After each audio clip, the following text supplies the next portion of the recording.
Ok, ahora sí. Muy buenas noches a todos nuestros oyentes. Quien les habla, el doctor Abdías Sivira, médico venezolano, egresado de la Universidad Nacional Experimental Francisco de Miranda hace 2 años. Soy médico venezolano y bueno, en esta ocasión he querido tener esta iniciativa de compartir algunas clases de farmacología. Pasa que cuando yo estuve en mi carrera universitaria, tuve muchos maestros que me marcaron y entre esos estaba una doctora que era farmacóloga, eh, que wow, me impresionó y me abrumó con sus conocimientos, realmente hizo que me enamorara de la farmacología y eso hizo que yo pues me enamorara de la materia y como también me gusta el arte de enseñar, he querido pues tener esta iniciativa para compartir mis pequeños conocimientos con cada uno de ustedes y que esto solamente sirva de motivación para que ustedes puedan seguir creciendo y seguir ahondando más en los temas que voy a compartir con ustedes. La clase del día de hoy se titula Farmacología del Sistema Nervioso Autónomo. Sin duda alguna, el sistema nervioso es uno de los temas más temidos, por decirlo de alguna forma, de la medicina debido a su nivel de complejidad.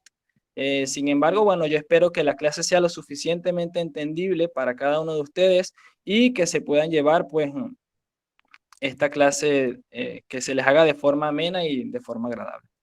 Entonces, me presento nuevamente ante ustedes. Mi nombre es Abdías Sivira, soy médico venezolano y bueno, sin más que añadir, vamos a dar inicio a la clase del día de hoy.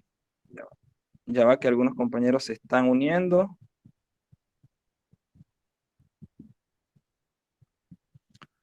Ok, creo que ya no se va a unir más nadie. Ok, cuando hablamos de farmacología del sistema nervioso autónomo, debemos primeramente tomar en cuenta que cuando hablamos del sistema nervioso autónomo estamos hablando de una parte del sistema nervioso que normalmente o que nosotros de forma voluntaria no podemos controlar. De eso se trata el sistema nervioso autónomo. Es el sistema encargado de regular las funciones involuntarias de nuestro organismo, bien sea la frecuencia cardíaca, bien sea la ventilación pulmonar, bien sea el peristaltismo, bien sea las secreciones de las distintas glándulas de nuestra economía, etcétera, etcétera. Órganos, pues, que nosotros no podemos controlar y que un centro superior, que en este caso va a ser el sistema nervioso central, eh, el sistema nervioso autónomo, perdón, se encarga de regular las distintas funciones para poder desenvolvernos en nuestra vida cotidiana. Antes de pasar a hablar acerca del sistema nervioso autónomo, primeramente debemos recordar de dónde viene este sistema nervioso autónomo. Para ello, vamos a comenzar hablando del sistema nervioso central, del sistema nervioso en líneas generales, perdón. Sabemos pues que el sistema nervioso se divide en dos grandes grupos. Tenemos lo que es el sistema nervioso central y el sistema nervioso periférico. Primero, el sistema nervioso central.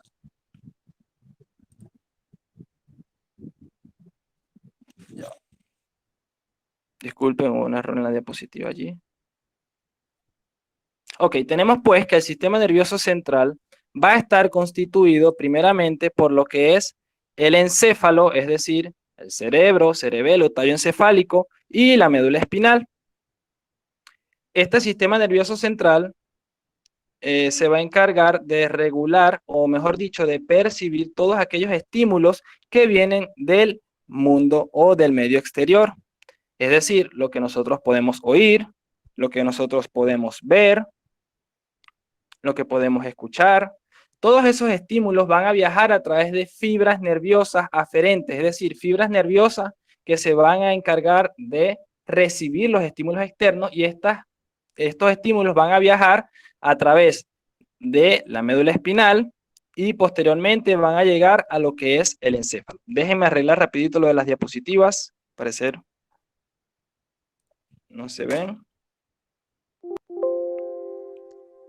Ok, ahora sí.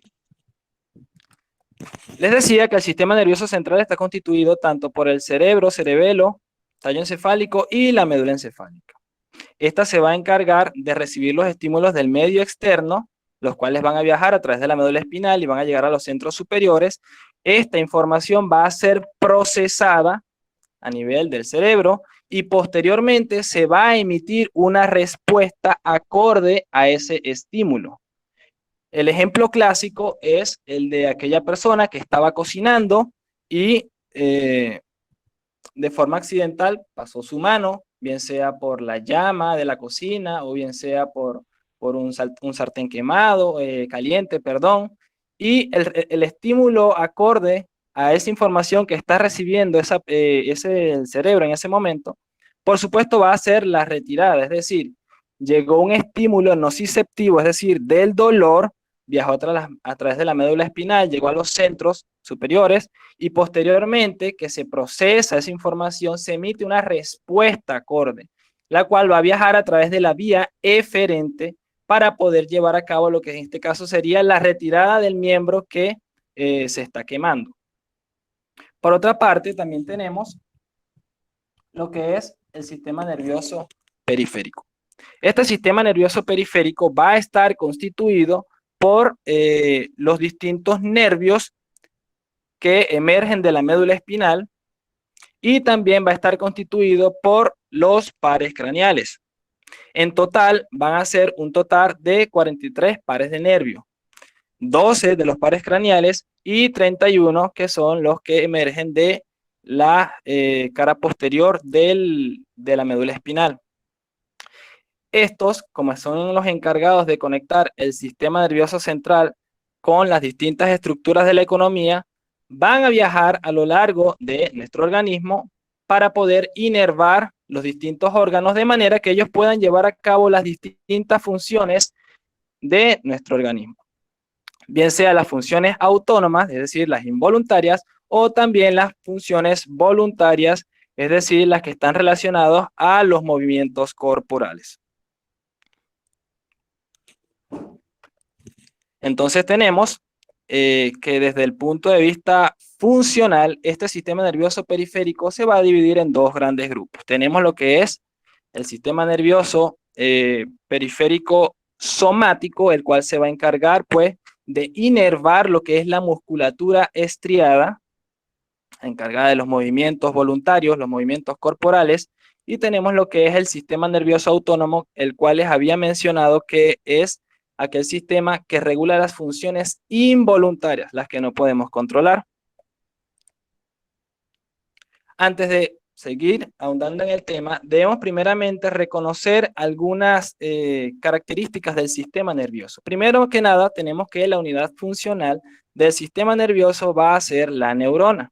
Esta neurona va a estar constituida, a grandes rasgos, por tres porciones que van a ser las dendritas, el cuerpo, que es donde se encuentra el núcleo de la neurona, y tenemos los axones, que son unas fibras nerviosas más largas que van a transmitir el impulso o la información desde el cuerpo hacia otras estructuras.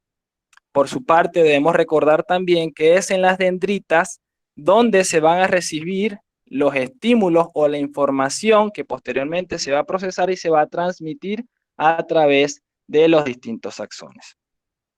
En este sentido, debemos también recordar que en el sistema nervioso, el medio que utiliza este sistema para poder comunicar dos estructuras, bien sea dos neuronas o bien sea una neurona con un tejido, va a ser la sinapsis. La sinapsis no es más que la comunicación que existe entre dos células o dos estructuras, una neurona y un tejido en específico.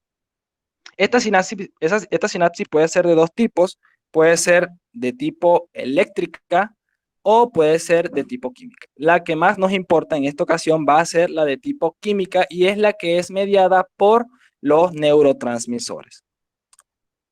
Entonces aquí tenemos pues cómo se produce la sinapsis entre dos estructuras. Habíamos dicho que el axón enviaba la información de una neurona y luego posteriormente la transmitía hacia las dendritas de otra neurona, en este caso receptora.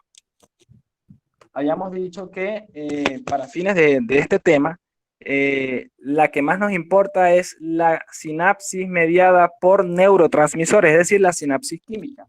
en ella vamos a tener que va a haber la liberación de alguna sustancia, en este caso van a ser los neurotransmisores que van a ser los encargados de transmitir esa información de una neurona a otra.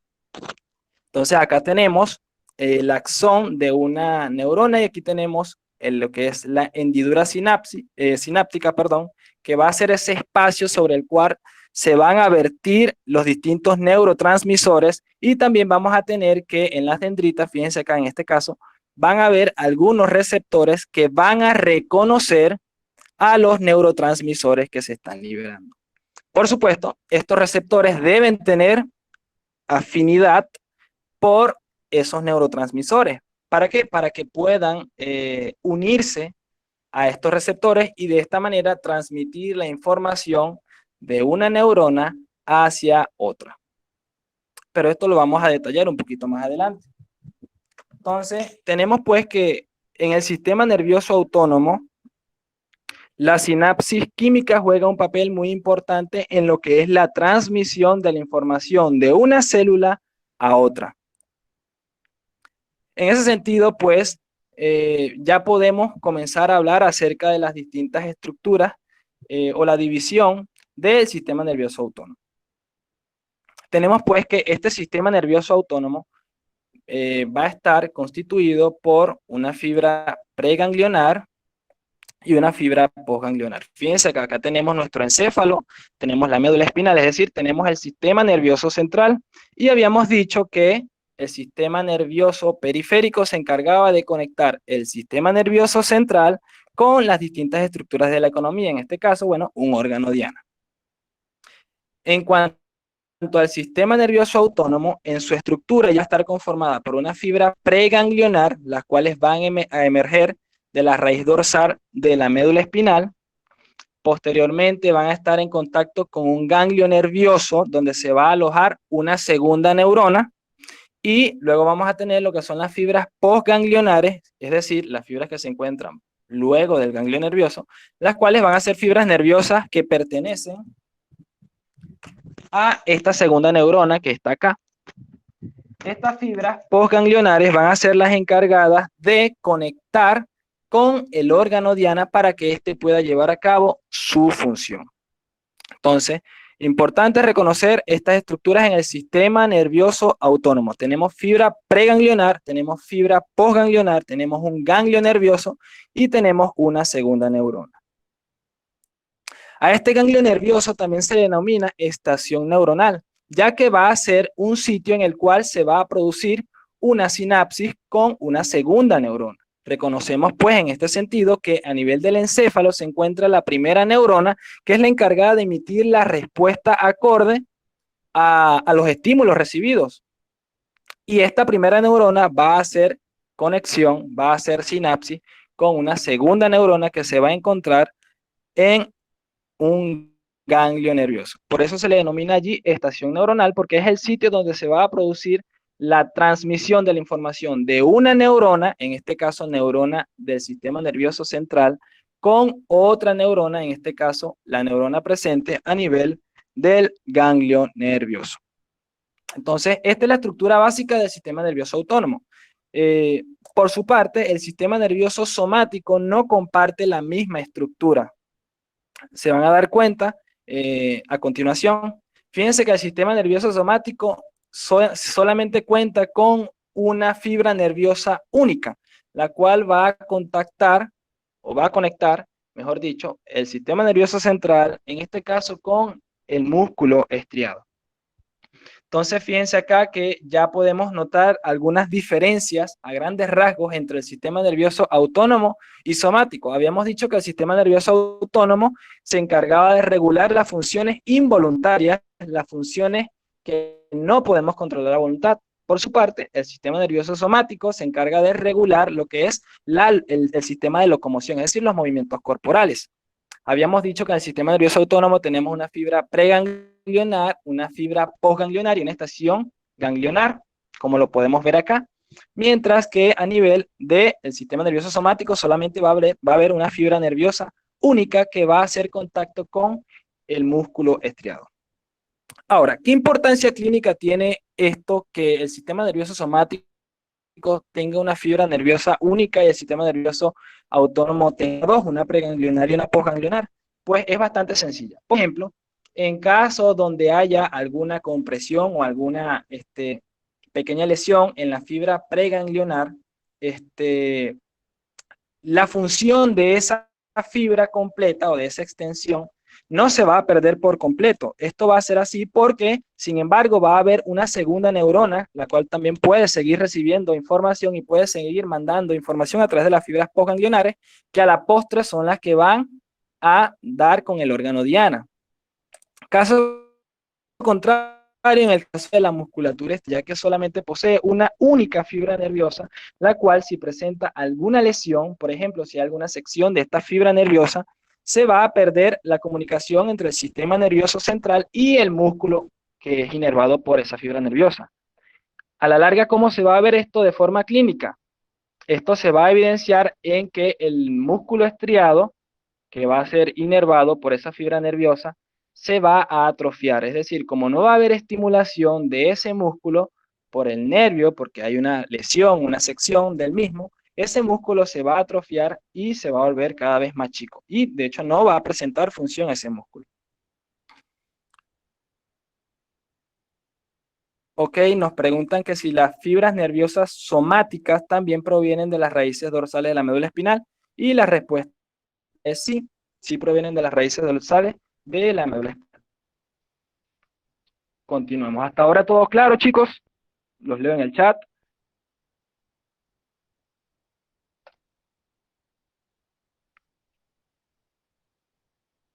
Ok, bueno, entonces continuamos.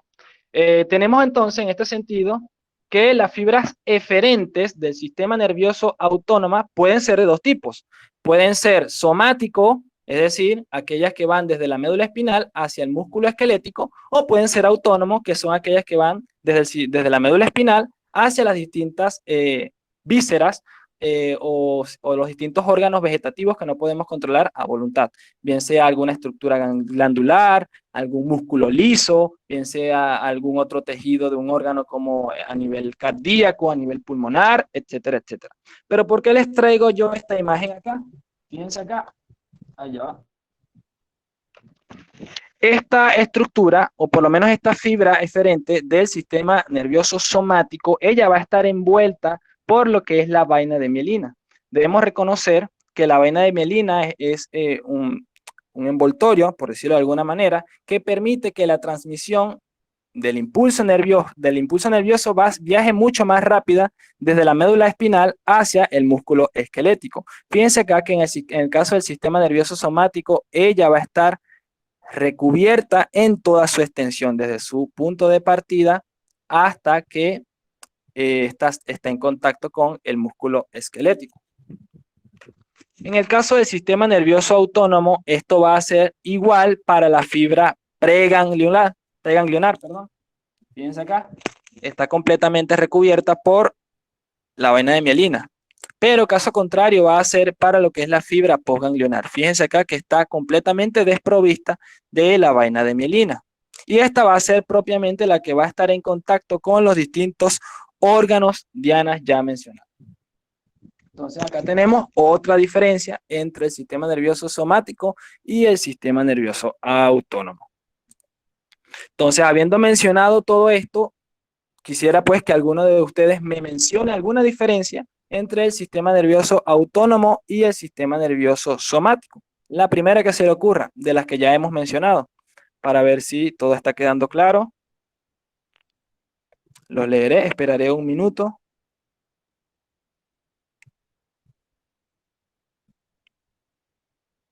En resumidas cuentas, bueno, el sistema nervioso autónomo se encarga pues de las funciones viscerales que no controlamos a voluntad.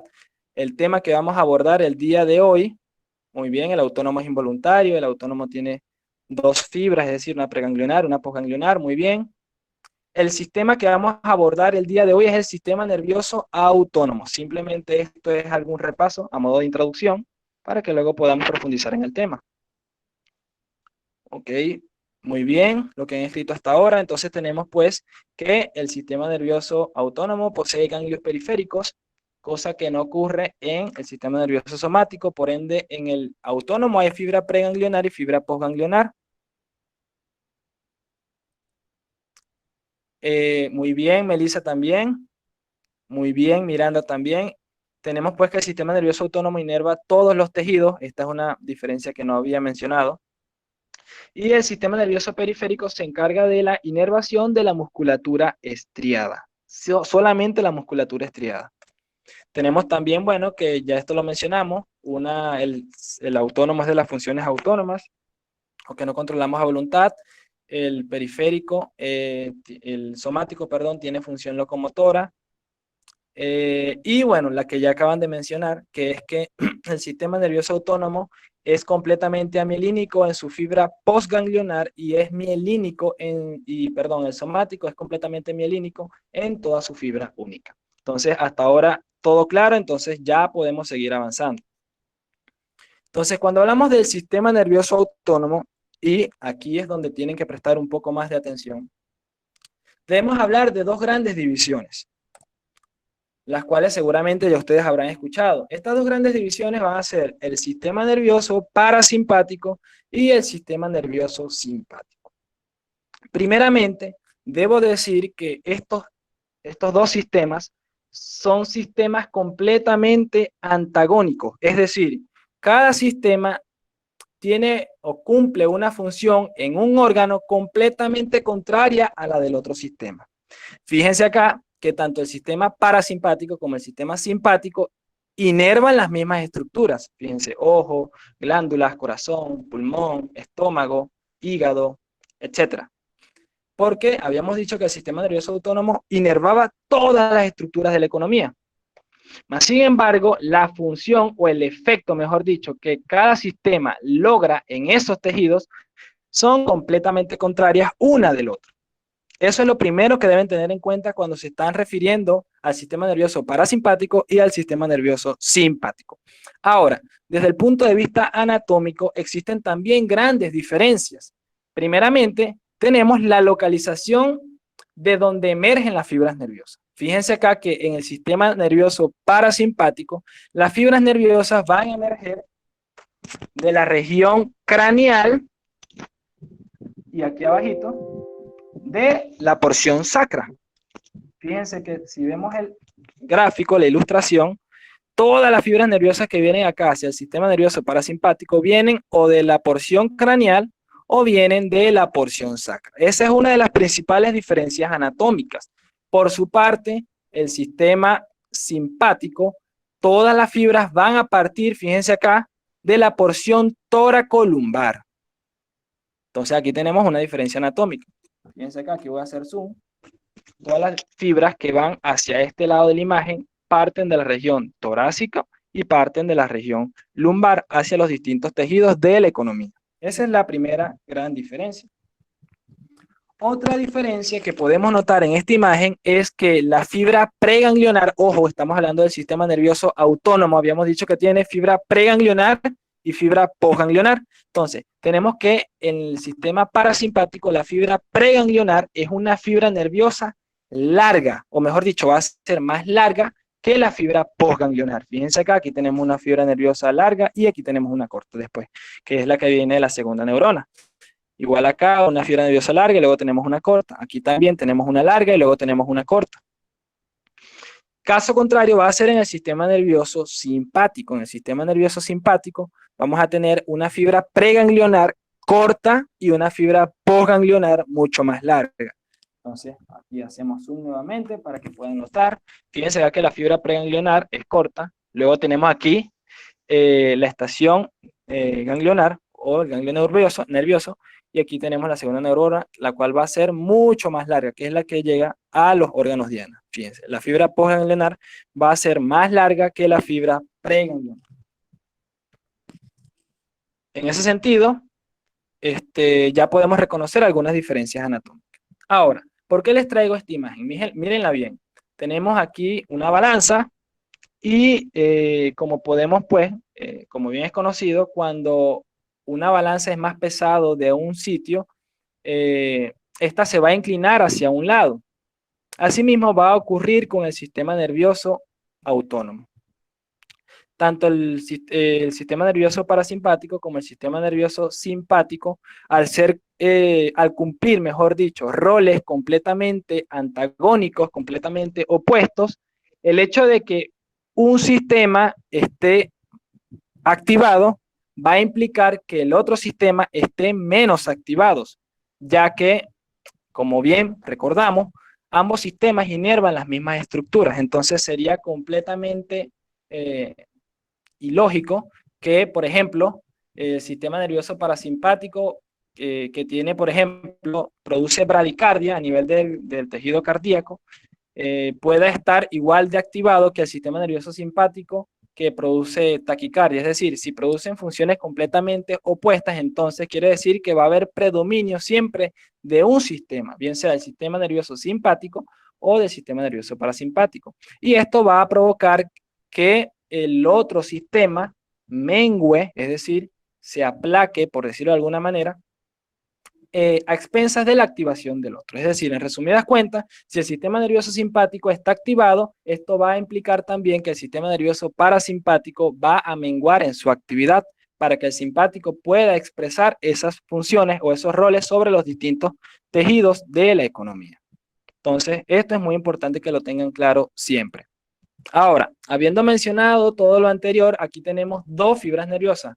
Háganse la idea de que aquí, en esta porción que estoy señalando, tenemos lo que es la médula espinal. Fíjense que hay dos tipos de fibras nerviosas. Tenemos una que es larga en la preganglionar y tenemos una que es corta. Si algún valiente puede responder cuál fibra nerviosa es la que se encuentra en la porción superior, pues lo leeré aquí en el chat. ¿Cuál creen que sea la porción superior? Tenemos una fibra preganglionar larga y tenemos una fibra postganglionar corta. Ok, Kariani responde parasimpática, Naomi parasimpática. Muy bien, muy bien, muy bien. Acertados todos en la respuesta, muy bien. Parasimpática, me están siguiendo. Y bueno, en ese sentido, la fibra que tenemos en la porción inferior sería una fibra simpática, ya que la fibra preganglionar es más corta que la fibra postganglionar. Entonces, hasta ahora, todo claro. Tenemos una fibra parasimpática en la porción superior y una fibra simpática en la porción inferior. Acá tenemos en gris la estación ganglionar, como ya les había mencionado anteriormente, y tenemos aquí representado por una esfera roja lo que sería la segunda neurona. Cuando estamos hablando del sistema nervioso autónomo y cuando hablamos de la transmisión de la información de una célula a otra, habíamos dicho que en cuanto al sistema nervioso autónomo, esta se iba a llevar a cabo a través de una sinapsis química, la cual iba a estar mediado por la liberación de neurotransmisores. Eso quiere decir que para que esta fibra parasimpática transmita la información a esta segunda neurona, aquí en la hendidura sináptica debe haber liberación de estos neurotransmisores. En ese sentido, vamos a tener que para ambos sistemas, tanto para el sistema nervioso parasimpático como para el simpático, en la fibra preganglionar se va a liberar un mismo neurotransmisor. Ese neurotransmisor va a ser la acetilcolina. Fíjense acá, tenemos la acetilcolina, que es el neurotransmisor que se va a liberar en la hendidura sináptica para poder transmitir la información hacia la segunda neurona.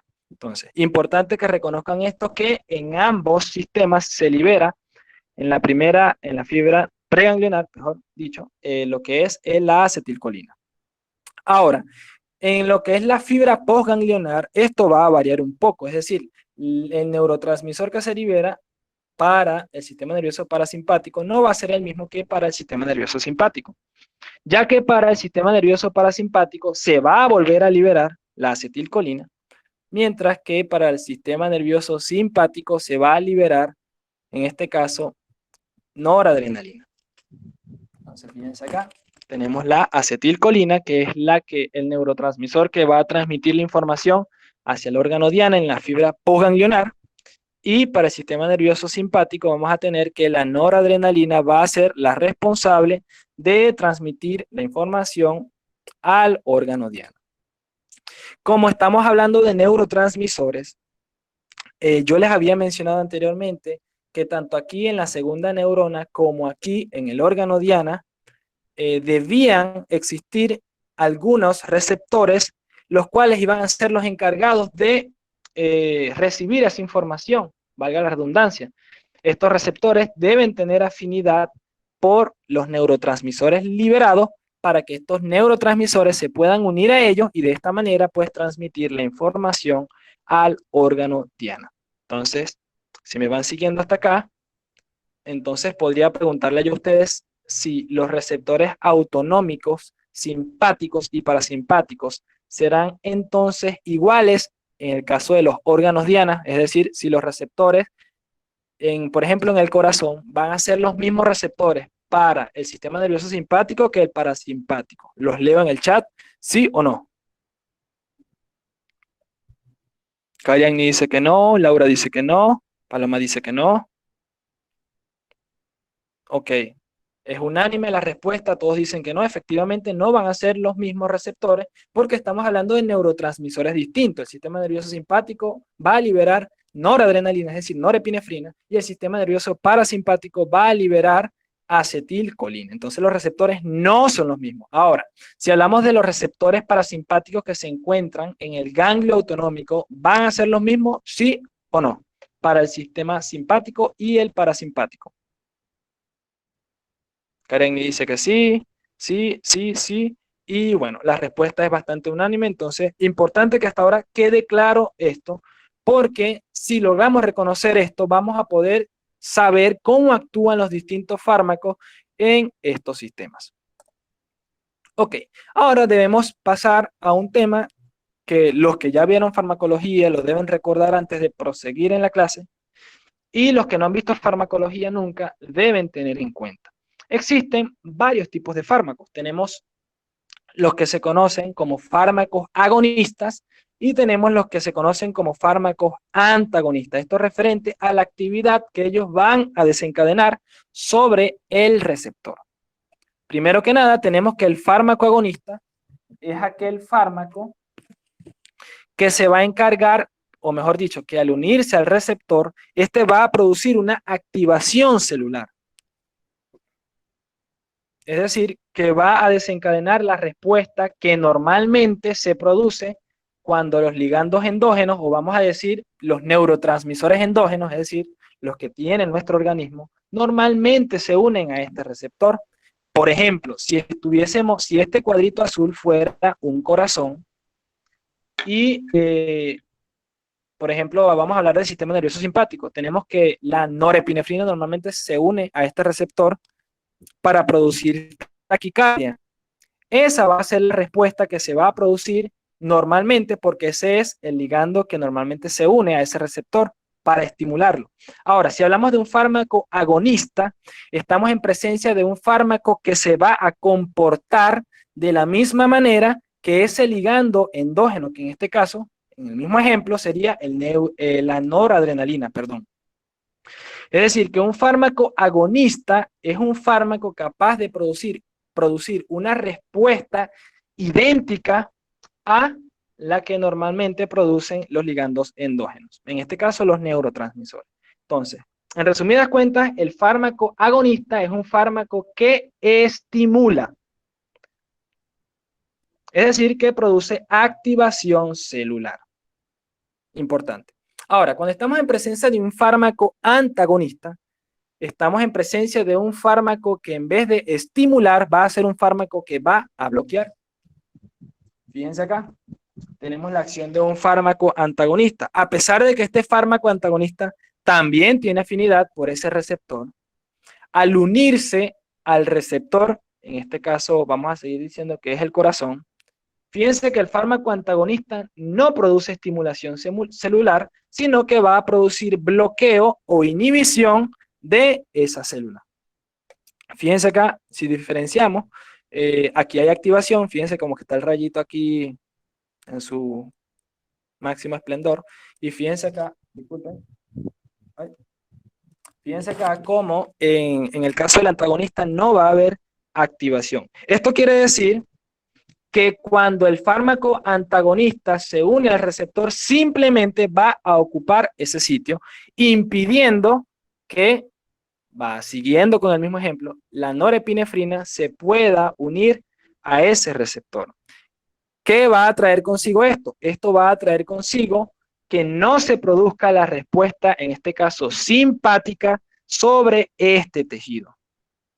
Como si nos vamos a unas láminas atrás, les había dicho que si un órgano, o perdón, que si un sistema no estaba activado, entonces iba a predominar el contrario. Es decir, cuando estamos hablando de un fármaco antagonista, estamos en presencia de un fármaco que va a bloquear la actividad de dicho sistema. En caso de que estuviésemos hablando de los receptores del sistema nervioso simpático.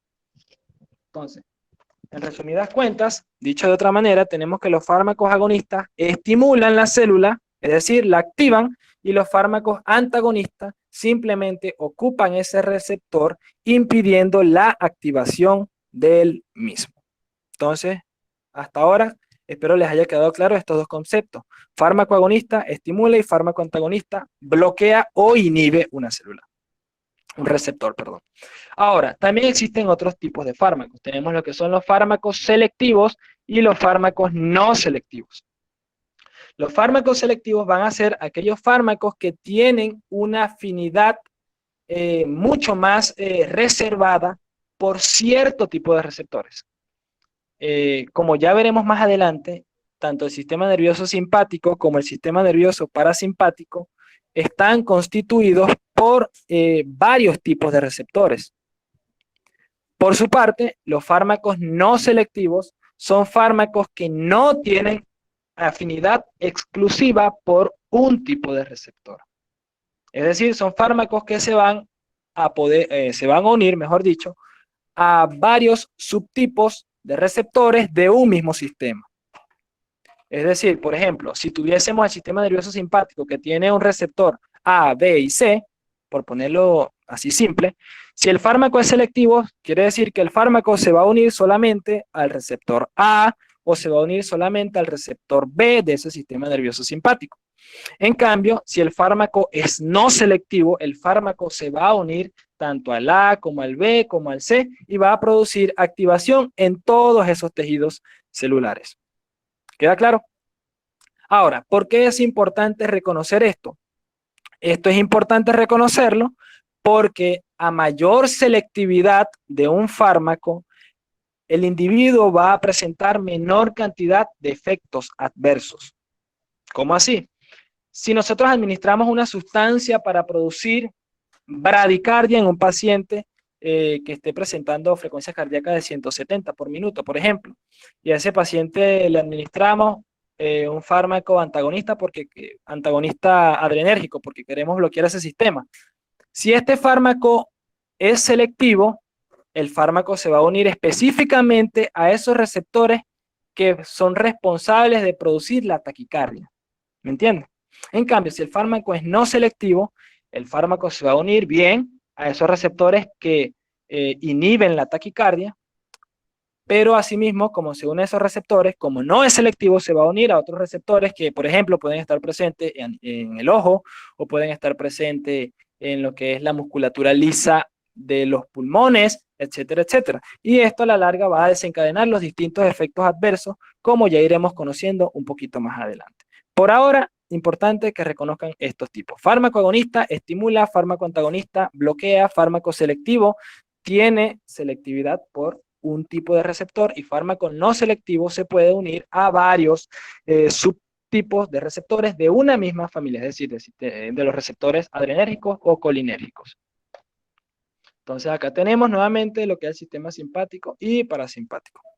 Les prometo que ya vamos a la parte que a ustedes les gusta. Ok, hablemos primeramente del sistema nervioso simpático. ¿Cuáles son los efectos que produce el sistema nervioso simpático en los distintos tejidos de la economía? El sistema nervioso simpático, primeramente debemos decir que es el sistema que nos prepara para el estrés. Es decir, es el sistema que nos prepara tanto para la lucha como para la huida, entre otras funciones. Por ejemplo, para la lucha va a haber un aumento de la presión arterial, la sangre va a migrar de la región facial hacia los músculos para poder combatir y luchar contra un posible agresor, por ejemplo. También esa misma sangre va a migrar desde las porciones centrales hacia las periféricas para poder huir, es decir, migrando hacia los miembros inferiores, por ejemplo. También va a producir, en este caso a nivel ocular, midriasis, es decir, va a producir dilatación de la pupila para que nosotros podamos observar todo lo que se encuentra a nuestro alrededor de una mejor manera. Va a producir taquicardia porque al ser el sistema encargado de producir el estrés, va a haber mayor consumo de oxígeno en los distintos tejidos de la economía y por ende se va a requerir una mejor perfusión, es decir, una mejor nutrición sanguínea en los distintos tejidos de la economía. Y por último, tenemos que a nivel del sistema ventilatorio va a producir broncodilatación, es decir, vamos a poder respirar de una manera mucho más fácil porque, como ya les había mencionado, va a haber mayor consumo de oxígeno, entonces se va a requerir mayor oxígeno para poder surtir a las necesidades metabólicas del resto de la economía. Por supuesto que el sistema nervioso simpático también implica actividad en muchos otros órganos, pero ya los vamos a ver un poquito más adelante. A grandes rasgos, estos son los más importantes. Por su parte, el sistema nervioso parasimpático es completamente lo contrario al sistema nervioso simpático, ya que nos prepara para el relajo, para el descanso. Es por esta razón, que es el sistema que va a predominar cuando estamos durmiendo. Va a haber mayor estimulación de las glándulas exocrinas, las glándulas salivales. Por ejemplo, es por esa razón que usted en ocasiones cuando se despierta siente que la almohada está un poco húmeda, es precisamente por eso, porque va a haber mayor excreción de las glándulas salivales. También nos prepara para la eliminación de las distintas sustancias tóxicas de nuestro organismo, bien sea a través de las heces o a través de la orina. Entonces, fíjense que cumplen funciones completamente opuestas. Por supuesto que si en el sistema nervioso simpático había taquicardia, en este sistema nervioso parasimpático va a haber lo contrario, va a haber bradicardia. Si en el sistema nervioso simpático había broncodilatación, en este sistema va a haber broncoconstricción. Y de esta manera, si nosotros recordamos o podemos reconocer cuál es la función de cada sistema, podemos predecir cómo se van a comportar los fármacos en el organismo. Por ejemplo, si estamos en presencia de un fármaco agonista colinérgico, es decir, que activa el sistema nervioso parasimpático, ya podemos nosotros reconocer que va a producir hiperestimulación de las glándulas, va a haber mayor peristaltismo para provocar el vaciamiento de las asas intestinales, y así sucesivamente. Ahora, algo que debemos recordar antes de continuar es que los agonistas estimulan y activan los receptores y los antagonistas inhiben o bloquean los receptores. Ahora sí, nos vamos a nuestra imagen modelo y vamos a ver las distintas funciones. Ya sabemos que a nivel de la pupila el parasimpático produce miosis y el simpático produce midriasis, es decir, dilata la pupila. Las glándulas salivales hay mayor estimulación en el parasimpático, en el simpático hay inhibición. A nivel del tejido cardíaco hay taquicardia en el simpático, hay bradicardia en el parasimpático. A nivel de los bronquios va a haber broncoconstricción en el parasimpático y broncodilatación en el simpático.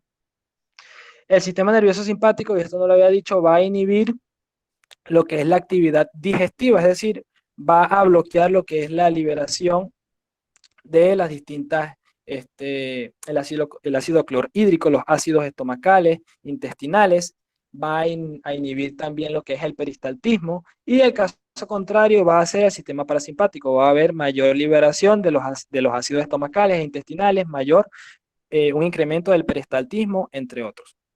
Como el sistema nervioso simpático nos prepara para el estrés, entonces va a haber mayor liberación de glucosa por parte del tejido hepático, es decir, va a haber glicólisis. Por su parte, el sistema parasimpático va a hacer lo contrario, es decir, va a estimular lo que es la glucogenogénesis. es decir, la formación de glucógeno a partir de glucosa. En la vejiga el parasimpático va a contraer la vejiga para producir el vaciamiento urinario de la misma, mientras que en el simpático va a haber relajación del mismo. Y en el parasimpático se va a producir relajación del recto para producir la liberación o la expulsión, mejor dicho, del bolo fecaloideo, mientras que el simpático va a contraer el recto para impedir precisamente esto. Entonces, si nosotros conocemos todas estas funciones ya mencionadas, entonces ya podemos prácticamente saber cómo se comportan los distintos fármacos en el organismo. Entonces, esto ya lo vimos. A nivel cardíaco produce taquicardia, ya que va a producir inotropismo, vasotropismo, cronotropismo y dromotropismo positivo el sistema nervioso simpático. En resumidas cuentas, el corazón va a latir muchas más veces en menor tiempo y se va a contraer con mayor fuerza. El parasimpático, por su parte, produce todo esto mismo negativo. Acá tenemos un individuo, fíjense que acá tenemos un vaso sanguíneo normal, uno que está contraído y uno que está dilatado. En base a lo antes mencionado, ¿cuál sistema, vamos a decir sistema, cuál sistema está produciendo esta vasodilatación y cuál sistema está produciendo, o solamente respóndeme esta, cuál sistema está produciendo la vasodilatación? En el sistema cardiovascular, estamos en el sistema cardiovascular. Ok, muy bien. Parasimpático, parasimpático, perfecto. Entonces, como ya sabemos que el parasimpático produce vasodilatación, es fácil reconocer que el simpático es el que está produciendo la vasoconstricción porque es el sistema antagónico. Ok, entonces tenemos un pequeño caso clínico. Si tenemos un paciente de 50 años quien llega a nuestro consultorio por taquicardia con una frecuencia cardíaca de 120 por minuto, ¿cuál va a ser la estrategia terapéutica para abordar a este paciente? Opción A, estimulamos el simpático. Opción B, inhibimos el simpático. Opción C, bloqueamos el parasimpático. O opción D, activamos el parasimpático. Escriban sus respuestas con una letra. Responden D. Roy le responde D. Muy bien. D, D, D. Naomi dice B. Sonia dice D. B. Básicamente todas las respuestas están entre esas dos opciones. Pero ¿cuál será la más correcta? A ver, lo que se recomienda en la práctica clínica generalmente es el bloqueo de un sistema. Es decir, que la respuesta más acertada en este caso sería la inhibición del sistema nervioso simpático, que ya habíamos dicho que producía taquicardia. Pero ¿por qué se recomienda esto? Es sencilla, la razón es porque es mucho más fácil controlar un solo sistema, es decir, regular un solo sistema, que producir la activación de dos sistemas. Digamos que la respuesta sería mucho más favorable cuando el sistema que está hiperactivado simplemente lo aplacamos o lo bloqueamos. Por supuesto, como ya les había explicado anteriormente en la ilustración de la balanza, si bloqueamos un sistema de forma natural, se va a activar el otro, va a predominar el otro y por ende se va a lograr la respuesta terapéutica esperada, que en este caso va a ser bradicardia y la mejoría clínica del paciente. Entonces, muy bien las respuestas hasta ahora. Tenemos caso clínico si si necesitamos dilatar la pupila para hacer un fondo de ¿qué debemos hacer? Opción A, estamos el simpático. Opción B, inhibimos el simpático. Opción C, bloqueamos el parasimpático. O opción D, activamos el parasimpático. Los leo.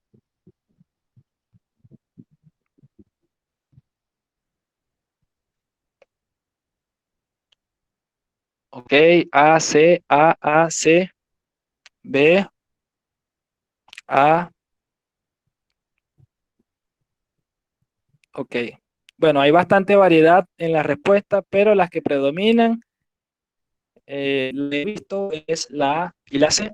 Precisamente son las estrategias terapéuticas que se considerarían en este caso, ya que Como ya les había explicado anteriormente, el sistema simpático permite que nosotros podamos visualizar todo lo que se encuentra a nuestro alrededor en situaciones de estrés. Imagínense que usted está, por ejemplo, en un metro o en un autobús y algún sujeto saque un arma de fuego y comience a amenazarlo. Usted lo primero que hace es mirar hacia los lados para ver cómo escapar, ¿verdad? Precisamente por eso el sistema nervioso simpático va a producir la dilatación, para que usted pueda tener una mejor percepción de todo lo que se encuentre a su alrededor para poder observar cómo salir de esa situación. Entonces, la respuesta está entre la A y la respuesta C. Podemos estimular el simpático o podemos simplemente bloquear el parasimpático, que es el que produce la miosis. Ok, entonces tenemos un último caso clínico por ahora. Si tenemos un paciente con una crisis asmática, ¿se podrá utilizar un agonista colinérgico? Leo su respuesta, sí o no.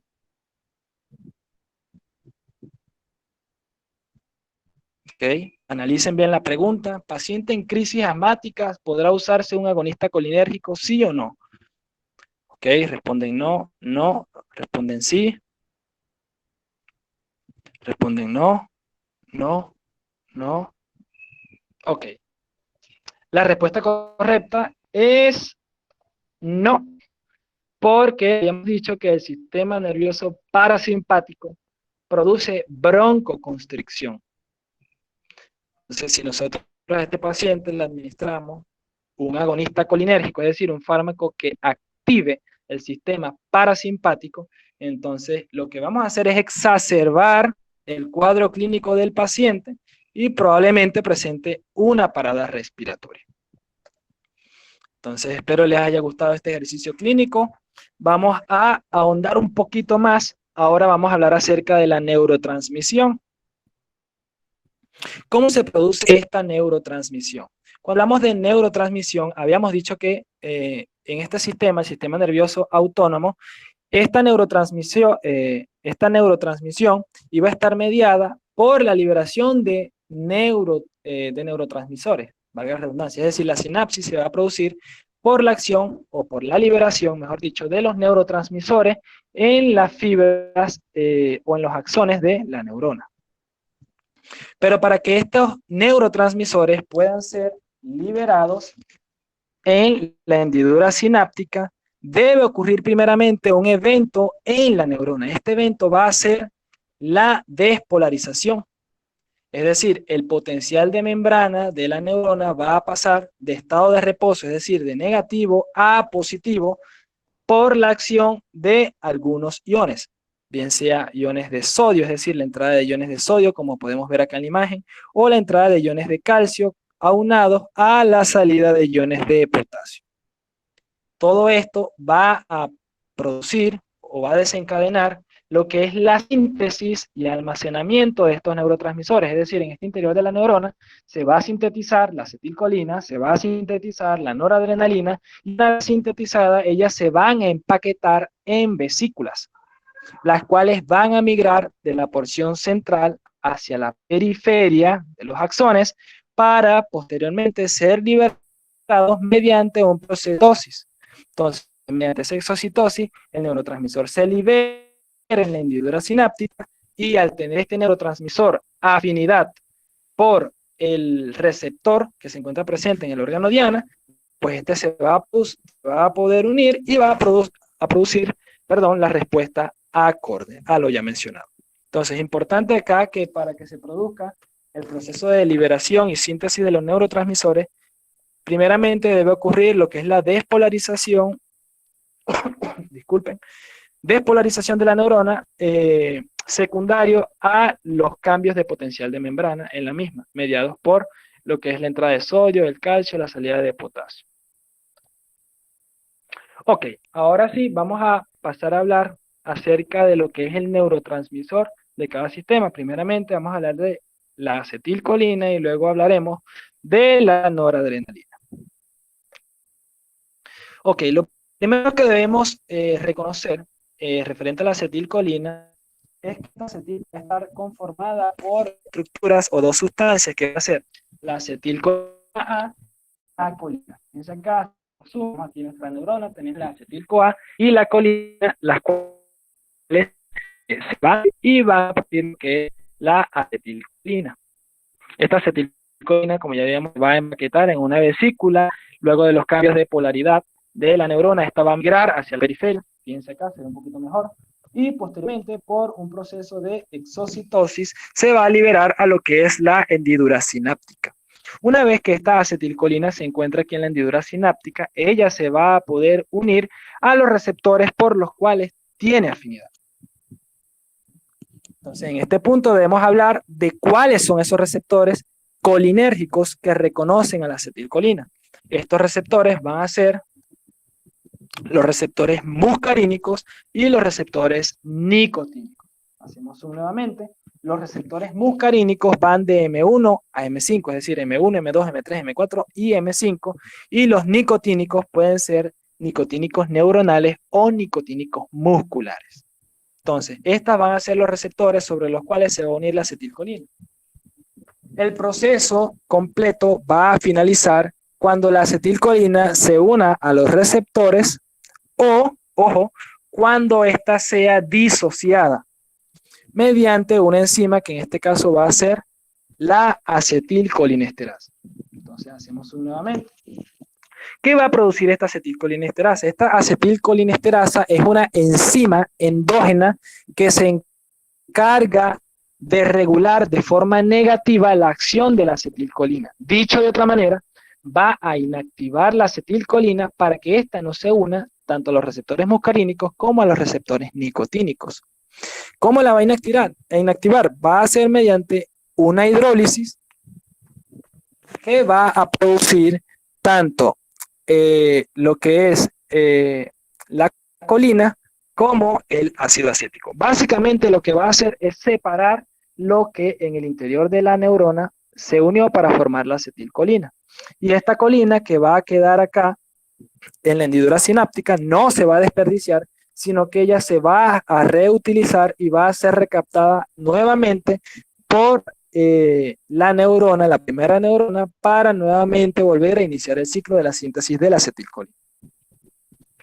Entonces, en este punto, pues podemos reconocer que la acción de la acetilcolina puede terminar, bien sea por la hidrólisis de la acetilcolinesterasa, es decir, inactivando a la acetilcolina, o puede terminar con la unión de la acetilcolina a los receptores muscarínicos o nicotínicos, produciendo el efecto colinérgico.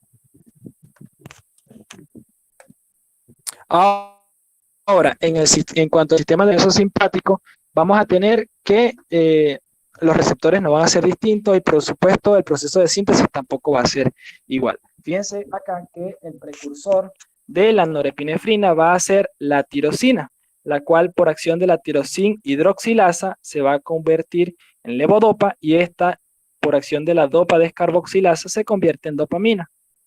Esta dopamina por acción de la dopamina beta hidroxilasa se va a convertir en noradrenalina o norepinefrina y posteriormente va a ocurrir lo mismo. Se va a empaquetar en una vesícula, va a haber despolarización de la membrana, va a migrar hacia la periferia y se va a liberar la norepinefrina.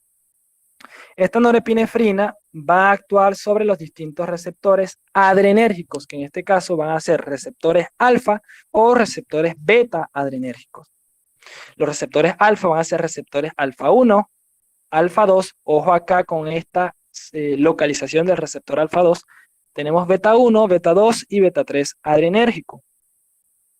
Como en el caso de la acetilcolina, esta norepinefrina también puede finalizar su acción mediante la inactivación por dos enzimas, que en este caso van a ser la monoamino oxidasa o la catecolortometiltransferasa. Estas enzimas, igual que en el caso anterior, van a hidrolizar a la norepinefrina y la van a inactivar impidiendo que se unan los distintos receptores. Por lo tanto, el regulador negativo de la norepinefrina va a ser tanto la MAO como la COMT.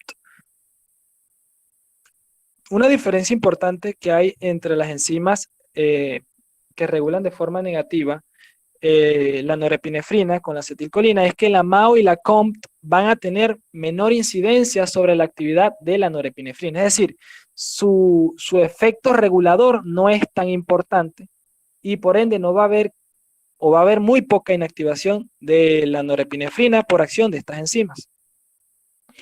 Por otra parte, vamos a tener que el regulador negativo más importante del sistema adrenérgico va a ser el receptor alfa-2. Fíjense acá, el receptor alfa-2 se encuentra localizado en la misma neurona que está liberando la norepinefrina.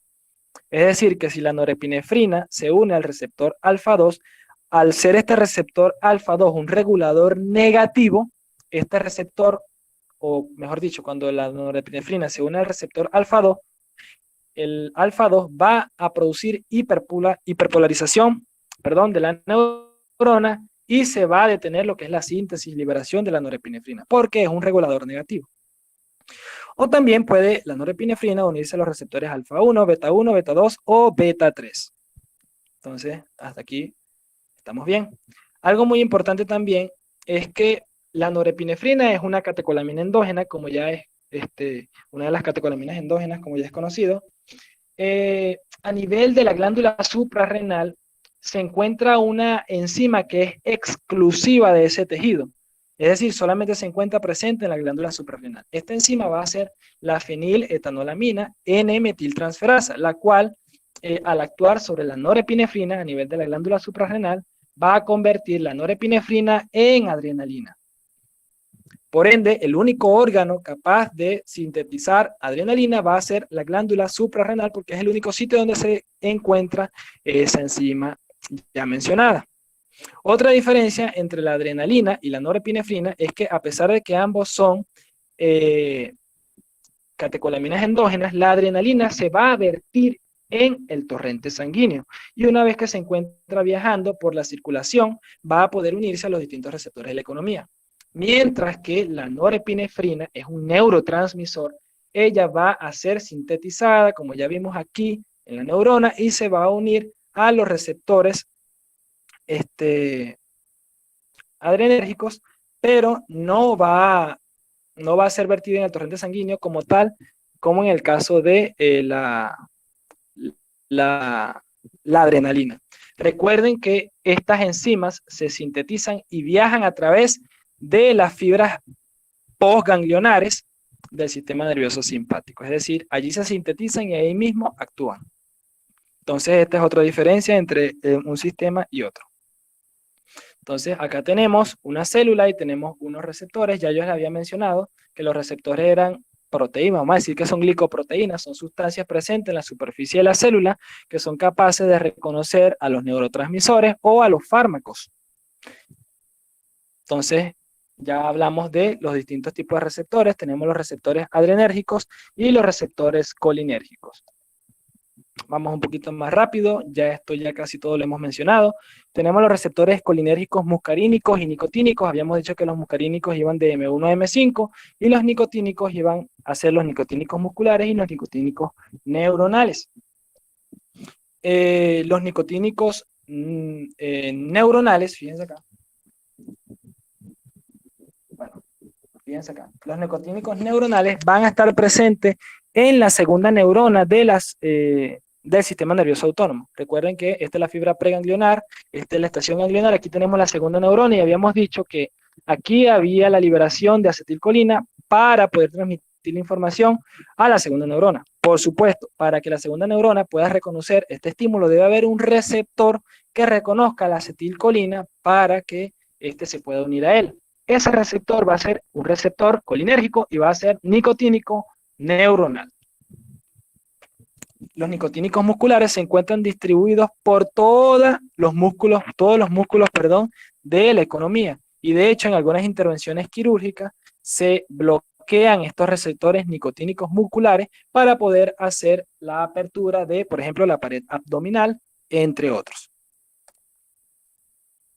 Y bueno, los muscarínicos tenemos pues que el más importante, vamos a decir el más relevante hasta ahora, vamos a decir que es el receptor M2, el cual se va a expresar principalmente en el tejido cardíaco. Entonces, a nivel del corazón, el receptor colinérgico va a ser el receptor muscarínico M2. También tenemos, por ejemplo, tenemos aquí un caso clínico, tenemos un paciente con parada cardíaca por estimulación vagal intensa, es decir, el sistema parasimpático está hiperactivado. ¿Qué podemos hacer? Leo las respuestas, ¿qué tipo de fármaco? Quiero que me respondan qué tipo de fármaco, si va a ser agonista o antagonista, de qué familia va a ser ese fármaco, si es un fármaco agonista, colinérgico o adrenérgico, y los leo en este momento.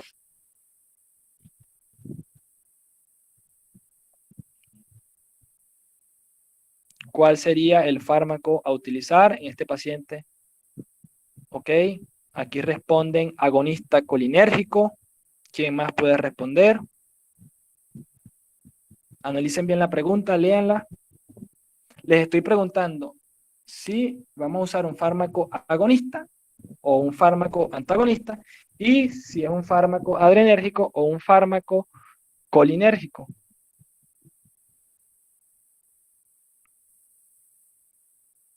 Ok, bueno, como no responden, voy a dar la respuesta yo. Tenemos un paciente con parada cardíaca por estimulación vagal intensa, es decir, el parasimpático está hiperactivado y el paciente está presentando parada cardíaca, la frecuencia cardíaca está en 20, está bajando a 15, a 10, porque el sistema nervioso parasimpático está hiperactivado. Si nosotros administramos un fármaco agonista colinérgico, entonces se va a activar aún más el sistema parasimpático y esto va a producir la parada cardíaca del paciente. Por ende, debemos, o la estrategia terapéutica debe ser bloquear este sistema nervioso parasimpático. Para ello vamos a utilizar un fármaco antagonista colinérgico. Al bloquear el sistema nervioso parasimpático va a haber predominio del sistema nervioso simpático y por ende el paciente va a comenzar a incrementar la frecuencia cardíaca. De hecho, los pacientes que comienzan a presentar parada cardiorrespiratoria en las emergencias, a ellos se les administra una de estas drogas, que es un fármaco antagonista colinérgico. El más usado es la atropina, precisamente por eso, porque al bloquear la estimulación vagal va a producirse un incremento de la frecuencia cardíaca. Ahora, ¿se podrá usar un agonista colinérgico? Bueno, ya dijimos que la respuesta es no, porque va a exacerbar lo que es la parada cardíaca.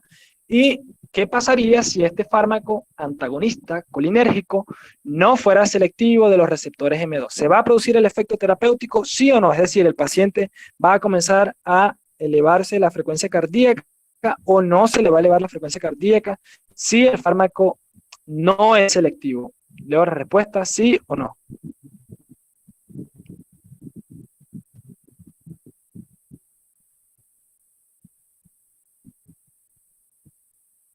Ok, muy bien. Cecil responde que sí, Miranda responde que sí. Escuchen bien, la pregunta es si el paciente va a tener la respuesta terapéutica esperada si el fármaco no es selectivo. Ok, hay opiniones divididas. La respuesta correcta, bueno, en el caso de la primera, la respuesta era no, no se puede usar un agonista colinérgico. Y en el caso de la segunda, sí se puede, sí se va a observar, mejor dicho, el efecto terapéutico. La única diferencia es que como no tiene selectividad exclusiva por los receptores muscarínicos M2, el paciente puede presentar más efectos adversos. Por ejemplo, va a haber actividad del fármaco a nivel de la pupila, a nivel del sistema gastrointestinal, pero así como actúa en los otros tejidos, también va a actuar a nivel del tejido cardíaco y también va a producir, en este caso, la elevación de la frecuencia cardíaca. Recuerden que la selectividad de un fármaco simplemente va a evitar que se desarrollen mayor cantidad de efectos adversos, ya que es más específico, pues por decirlo de alguna manera. Pero si el fármaco es el fármaco correcto, sí va a producir la respuesta terapéutica, sea o no sea selectivo. Ahora, hablando de los receptores adrenérgicos, vamos a tener los receptores alfa y beta. Vamos a hablar de los receptores alfa 1. Ellos se encuentran distribuidos principalmente en lo que es la musculatura lisa vascular. Como estamos en presencia de receptores adrenérgicos, ellos van a producir vasoconstricción, Y bueno, sabiendo esto, podríamos utilizar un fármaco antihipertensivo que module el sistema adrenérgico. Es decir, tenemos un paciente con la presión arterial 180, 100, y solamente tenemos fármacos adrenérgicos. ¿Podremos utilizar alguno para poder descender o disminuir la presión arterial? Leo la respuesta sí o no. Ok, responden que sí. Y la respuesta es sí. La respuesta es sí, porque si nosotros usamos un fármaco que bloquee este receptor alfa-1 adrenérgico, que sabemos que produce vasoconstricción, entonces el fármaco va a producir vasodilatación. ¿Por qué? Por lo que ya les había dicho anteriormente. Como el fármaco ocupa ese receptor, los ligandos endógenos, es decir, la norepinefrina, no se va a poder unir a los receptores alfa-1 adrenérgicos y por ende no va a haber actividad celular por parte de la estimulación de los receptores adrenérgicos, y como el sistema adrenérgico sí va a estar bloqueado, va a haber predominio del parasimpático y por ende se va a producir una vasodilatación. Entonces la respuesta es sí, usando un fármaco antagonista, fíjense, antagonista selectivo de los receptores adrenérgicos alfa 1. Esa es la respuesta más correcta. Continuamos, tenemos los receptores adrenérgicos alfa 2. Habíamos dicho que estos eran receptores de hiperpolarización, de relajación. Habíamos dicho que estos se encontraban en las fibras postganglionares, y que cuando la norepinefrina o cuando el fármaco agonista se une al receptor alfa 2 adrenérgico, va a producir hiperpolarización de la neurona y por ende no va a haber ni síntesis ni liberación de norepinefrina y por ende el sistema nervioso simpático va a decaer y va a haber predominio del parasimpático. Entonces acá tenemos nuevamente los receptores adrenérgicos, aquí tenemos nuestra fibra postganglionar, lo mismo que ya mencionamos, las fibras alfa 2 adrenérgicos que se encuentran en la fibra postganglionar. Entonces acá tenemos dos mecanismos para disminuir la presión arterial con el sistema nervioso simpático.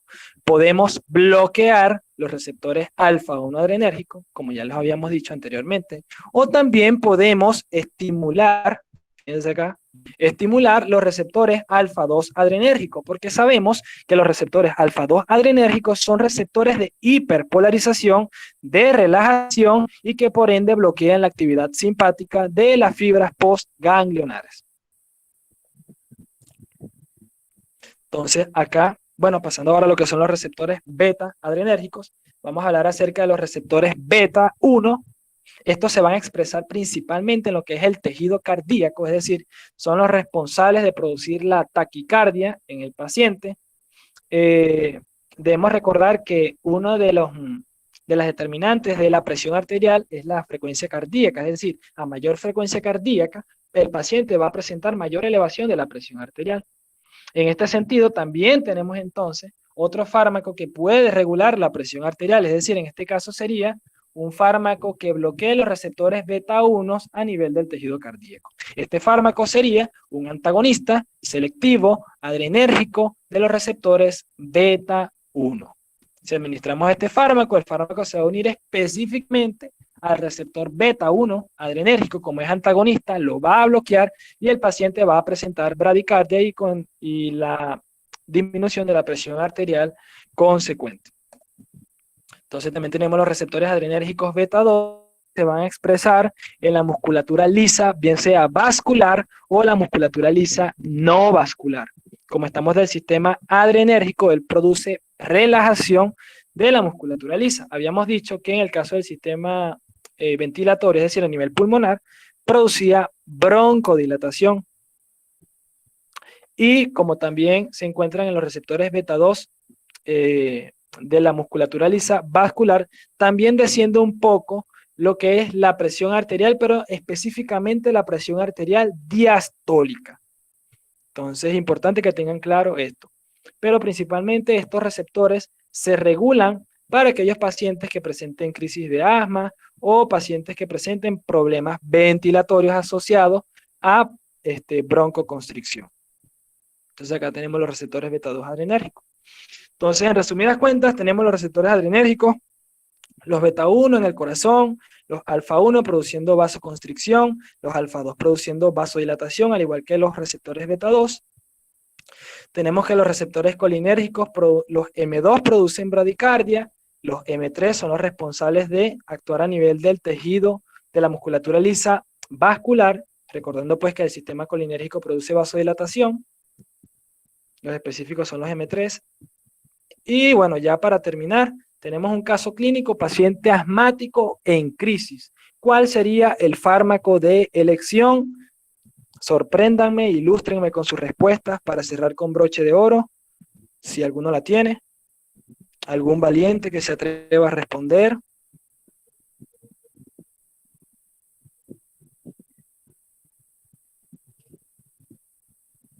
Tenemos un paciente asmático que acude a la emergencia del hospital de Guatemala, donde usted está haciendo guardia. ¿Cuál sería el fármaco de elección? No le estoy pidiendo un nombre de un fármaco, simplemente disculpen que no había especificado, porque obviamente no les he hablado de fármacos en esta clase, pero quiero que me digan si el fármaco es agonista, si el fármaco es adrenérgico, si el fármaco es selectivo, si el fármaco es no selectivo. Esa es la pregunta que les estoy haciendo. Entonces, ¿cuál sería el fármaco ideal? Ok, Oscar responde un beta agonista. Diana responde un agonista beta 2. Tienen que escribir completo. Puede ser agonista colinérgico o puede ser agonista adrenérgico. Entonces, ok, agonista beta 2. Bueno, si estamos hablando de los beta, estamos hablando de el sistema nervioso simpático. Y perfecto, esa es la respuesta. La respuesta es un agonista adrenérgico selectivo de los receptores beta 2. Ahora, si lo que tenemos en emergencia es un agonista no selectivo de los receptores beta, ¿se le quita el asma al paciente, sí o no? No tenemos un fármaco selectivo de los receptores beta 2, tenemos uno no selectivo. ¿Se le quitará el asma al paciente? Sí, sí, excelente, muy bien la respuesta, excelente, excelente, excelente. Sí, sí va a haber la respuesta terapéutica, pero a expensas de eso, el paciente va a presentar taquicardia porque el fármaco se va a unir a los receptores beta 1, pero también se va a unir a los receptores beta, perdón, a los receptores beta 2, pero también se va a unir a los receptores beta 1 que producen taquicardia.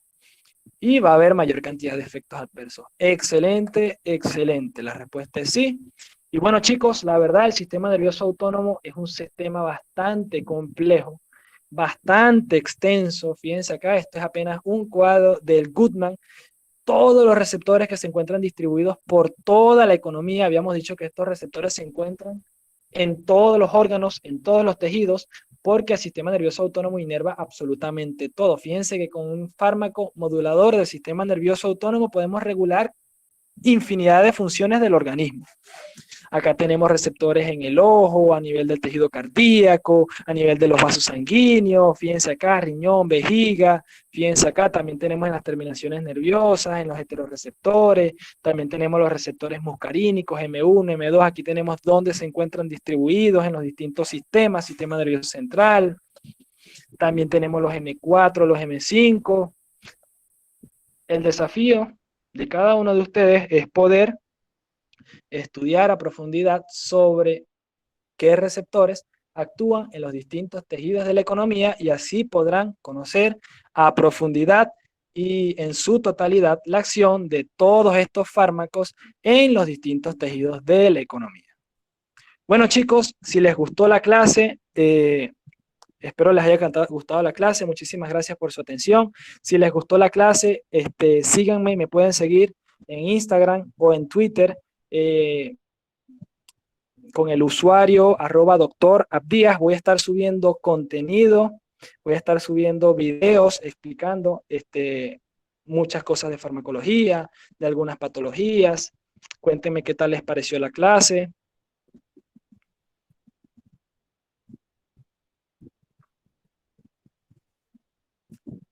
Esperemos esta sea la primera de varias clases de ahora en adelante. Estén atentos. Si conocen de alguna persona que también está interesada, puede compartirle el link Y así vamos creciendo como comunidad. Me preguntan si quedará grabado. Sí, se está grabando y posteriormente lo voy a subir. El libro de farmacología que yo recomiendo para el estudio es el Goodman. Es un libro bastante extenso, pero realmente es el que me gusta más porque es el más completo y es muy claro la verdad. Y bueno chicos, nada más que decir, súper agradecido con los comentarios que me están escribiendo. Posiblemente lo suba a la plataforma del Instagram, si no lo voy a subir a la plataforma de YouTube y les haré llegar el link por el grupo de Telegram. Recuerden, si les encantó la clase, pueden seguirme en Instagram y en Twitter como @doctorabdias y así me animan más a seguir compartiendo más estas clases con cada uno de ustedes. Y bueno, chicos, sin más que añadir, muchísimas gracias, de verdad, bastante agradecido con la asistencia de cada uno de ustedes. Y bueno, simplemente quiero seguir contribuyendo en la formación de cada uno de ustedes. Sin más que añadir, pues muchísimas gracias y nos vemos en una próxima ocasión. Estén atentos al grupo de Telegram que voy a estar compartiendo cuando tendremos la siguiente clase, de qué temas quieren que sea la siguiente clase, si quieren que sea de este mismo sistema nervioso autónomo. Vamos a estar allá activos por el chat del Telegram y vamos a seguir creciendo, chicos. Bueno, muchísimas gracias, de verdad. Estoy súper encantado con los comentarios y bueno, nos vemos en una próxima ocasión, chicos. Hasta luego.